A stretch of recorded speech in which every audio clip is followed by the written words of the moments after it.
हाँ बालक, तो क्वेश्चन नंबर 13 आप लोगों का हो चुका है ना। 12 तो बहुत अच्छा से सॉल्व कर दिया। क्वेश्चन नंबर 13 बहुत आसान है, हमने सॉल्व कर दिया। क्वेश्चन नंबर 14, आइए क्वेश्चन नंबर 14 सेम सवाल आपको क्वेश्चन नंबर 14 में भी है। एकदम बढ़िया से चाहोगे तो आप जो है क्वेश्चन नंबर 14 को सॉल्व कर सकते हो। देखो बालक, देखो क्वेश्चन नंबर 14 कहा है किसी समबाहु त्रिभुज के अंतर्भाग में, मतलब अंदर कि 3 भुजाओं पर लंब डाले गए हैं और उसको लंब की दूरियां दिया गया। बस हो गया, काम खत्म। आपको तो हमने पढ़ाया था कि कोई बिंदु पॉइंट मान लो, यहाँ से यहाँ खींच दो, सब जगह 90 90 90 90 टोटल डिग्री बनाएगा। सब भुजा की लंबाई दे दिया गया है हमारे पास 6 7 8, यहाँ 6 है, यहाँ 7 है, यहाँ 8 है। कहो बहुत अच्छी बात है सर, त्रिभुज की भुजा की लंबाई निकालना है मुझे, ये दे दिया गया। तो एच निकालने के लिए सबको जोड़ देते हैं ना, तो जोड़ो 8 7 15 6 21, मतलब एच आ गया 21। एच का मतलब होता है √3, √3 का मतलब 21, तो 2 का वैल्यू बताना है। गुना करो 21 दूना 42 और बटा कितना हो जाएगा √3। इसको रेशनलाइज कर दो बालक, हो गया काम खत्म। सर 3 3 14 3 42 मतलब 14√3, ये हमारा आ गया भुजा, मतलब साइड आ गया। और यही पूछा गया था, यही आंसर आ गया। कितना आसान सवाल था, ये बच्चा सवाल कर सकता है। 14 के बाद देखो क्वेश्चन नंबर 15 आ जाओ। क्वेश्चन नंबर 15 बहुत आसान सवाल। कहा गया कि 2 समबाहु त्रिभुज का क्षेत्रफल और उसके शीर्ष लंबों की ऊंचाई बताना है। देखो बच्चा, अगर हम यह देखते हैं ना कि हमको पता है कि सर अगर कभी भी एरिया निकालना होता है तो स्क्वायर निकालते हैं, और एरिया से डायरेक्ट अगर हम भुजा या ऊंचाई पे आ जाए तो डायरेक्ट हम रूट से बाहर निकाल देंगे। जैसे हमको पता है कि सर अगर हम भुजा स्क्वायर जैसे 3 है तो 3 का स्क्वायर कितना जानते हैं, 9 जानते हैं, लेकिन इससे हमको यहाँ पर जाना है तो हम उसको रूट से बाहर निकालते हैं। सेम कंडीशन है। क्षेत्रफल दे दिया गया 25 अनुपात कितना 36। हमको शीर्ष लंब का ऊंचाई बताना, शीर्ष लंब मतलब एच बताना, सीधा ये सब एच स्क्वायर है, एच बताना है। एच बताने के लिए 5 अनुपात 6, खत्म। आ जाओ क्वेश्चन नंबर 16 नंबर सवाल। एक समबाहु त्रिभुज का क्षेत्रफल दे दिया गया और एक भुजा की लंबाई। तो क्षेत्रफल क्या होता है, √3/4 गुने भुजा स्क्वायर, और इसका वैल्यू दे दिया √243 और बटा दे दिया गया 4। खत्म करो, 4 से 4 इससे कटेगा, ये 1 से कितना बार में 81 बार में, मतलब ए का वैल्यू 9 आ गया, ऊंचाई 9। क्वेश्चन नंबर है तुम्हारा 16 के बाद आ जाइए क्वेश्चन नंबर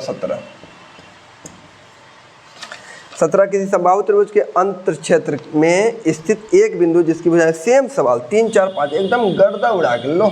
हमसे क्या पूछ दिया गया है, त्रिभुज का क्षेत्रफल, कोई दिक्कत नहीं है, ये अलग अलग है हमारे पास। अब तो सब लोग सीख गया होगा। दे दिया गया है कितना 3 4 5 दे दिया गया। ये एच अगर हम निकालें तो 5 और 9 3 12, अगर हम इसमें से √3 का वैल्यू है ये 12, तो 2 का वैल्यू निकालना है, 12 दूना 24, 24 बटा √3। रेशनलाइज करो बच्चा, रेशनलाइज किए 3 3 8 मतलब 8√3, ये भुजा आ गया। क्या आ गया, भुजा। क्षेत्रफल निकालने के लिए क्या होता है, √3/4 गुने भुजा स्क्वायर, 8√3 गुने 8√3, 4 से काटो 2 बार में, 8 दूना 16 और 16 तिहाई 48, 16 में 16 48 √3, खत्म। बस इतना आसान सवाल करना है, इससे विशेष ज़्यादा कुछ करना है ही नहीं। 17 हो गया।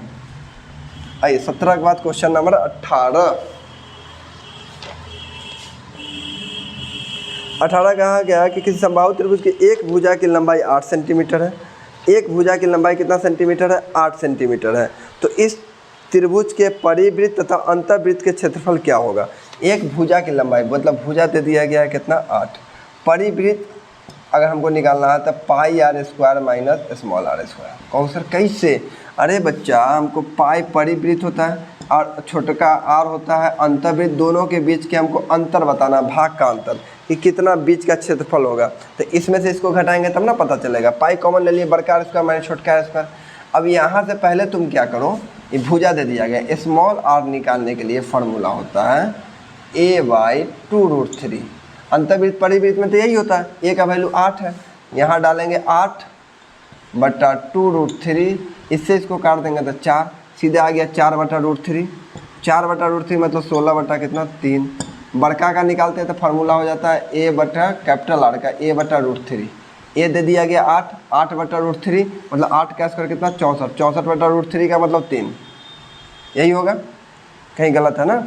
तो बड़का आ रहा है ना, तो बड़का हम यहाँ लिखेंगे, तो 64 यहाँ लिखा जाएगा, 16 यहाँ लिखा जाएगा। बात समझ में आया। अब सर 3 3 घट जाएगा, इसमें से इसको घटाएंगे 22/7। चलो इसमें से घटा दें कितना आ जाएगा, 5 4 48, 48 3 16 3 48, 16 आ जाएगा। 16 गुने 7, 7 से तो ये कटेगा नहीं, 16 3 48 होता है, 16 दूना 32, 32 तो 1, 32 और 3 35, बटा कितना 7, 7 5 35, 0 2/7, यही हमारा आंसर। गुना का कितना करना आंसर हो जाएगा। बट इतना आसान सवाल। 18 सारा लेकिन सवाल बालक पूछा हुआ ही है, समझ जाओ।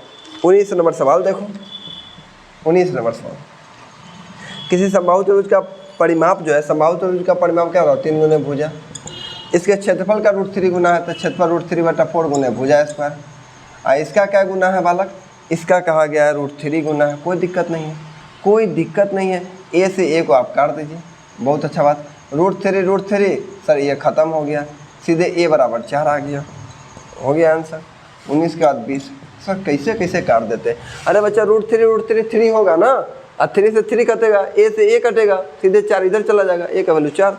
20 नंबर देखो, समबाहु त्रिभुज का क्षेत्रफल इसकी माध्यिका निकालना है। माध्यिका का मतलब ऊंचाई होता है, और ऊंचाई निकालने के लिए फार्मूला होता है h² क्या होता है √3, और इसका वैल्यू हमें दे दिया गया है कितना 9√3, हमको h बताना है। √3 इधर चला जाएगा, 3 9 3 27 27 27, मतलब h का वैल्यू आ जाएगा √अंडा कितना 27, और √अंडा 27 का मतलब होता है 3√3, हो गया आंसर।